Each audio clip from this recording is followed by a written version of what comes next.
Hey, I'm Patrick, the founder of Sunnyside Egg Company, and this is part 2 of building Sunnyside.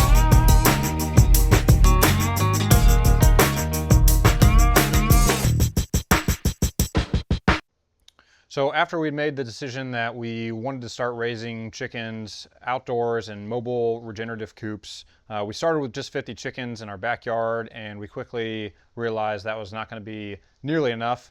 And so we purchased a large solar-powered mobile chicken house that you've probably seen in some of our videos that allowed us to put 300 more chickens out in our back pasture.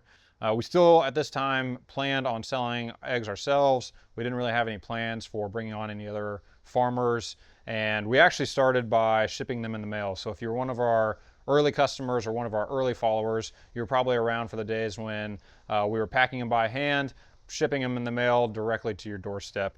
And there was some good and some bad with that system. You know, we had a great direct relationship with our customers through that, but the problem was that we often saw cracked eggs, as would be expected. And so some routes, there was no problems, and then sometimes we would have these routes where the eggs were just always getting cracked. And so during that time, whenever we were still shipping them through the mail, the egg market also started to go crazy. And if you remember back in January and February of 2025, people couldn't find eggs anywhere. And so all of a sudden we had retail stores starting to come to us and ask us for eggs for their stores. And so our first retail customer was actually the Amsterdam Local down in Clarksville, Tennessee, which is a little cafe down there. And so if you're ever in Clarksville, Tennessee, make sure to go check them out because they're a great little cafe. But now we found ourselves with these two competing logistics systems. One where we were not washing and then we were packing everything into delivery boxes that would get shipped through UPS through the mail directly to doorstep, and then a second logistics system where we had to grade wash pack everything, keep it refrigerated, and then deliver it down ourselves to retail locations. And unfortunately, the competing logistics just took too much time and we weren't able to keep up with both. And so we made the decision to just stop sending them in the mail and stick with retail, which we thought was maybe a little bit more aligned with our vision for the future, which we'll get into here in a second. And so during this time, we also started to have farmers that were interested in farming with us start calling us because they had heard about our little operation out here, and they started to get interested in partnering with us to farm. And so at that time, we started looking at both our regenerative pasture raised model and then what we would call free range, which is a barn with chickens that have outdoor access where they're allowed to go outdoors, but they live inside of a barn.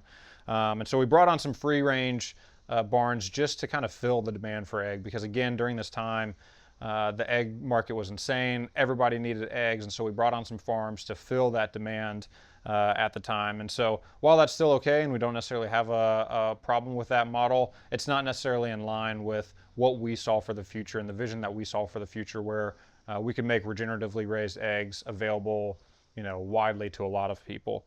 And so we used it to fill the gap, but really that was never our ultimate goal. But during this time, we continued to grow, and we started to get into more stores, and we expanded into both Tennessee and Kentucky. And one story I always like to tell about this kind of period of time is that we weren't really big enough to start getting commercial quantities of things like cartons and cases. And so at the time, we had to just buy small batches of everything. And we couldn't even get cartons with labels on top of them. And so we had to buy cartons, and then we had to buy custom stickers that I just designed for free by myself on Canva.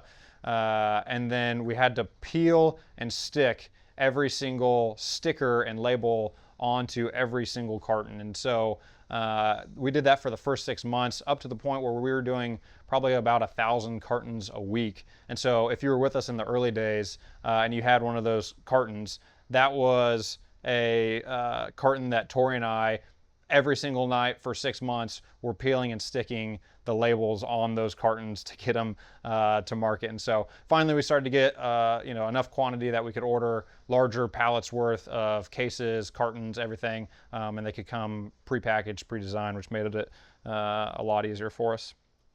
And so during this time, we kept bringing on more farmers, but we were still in this kind of mode of just meeting whatever demand there was that we could get into. And it was pulling us a little bit away from the core of what we wanted to do, which was produce more regeneratively raised eggs.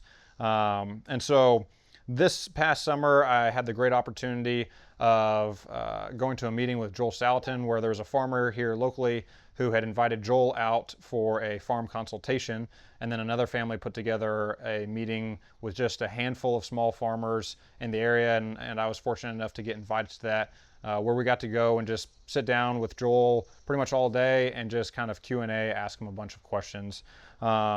And during that meeting, I had this kind of moment where everything clicked for me, thanks to Joel Salatin, where he started talking about how you have to pick either craft or commodity. You can't try to straddle both sides where you're pitching yourself as a craft, but you're trying to compete with all the big guys as a commodity.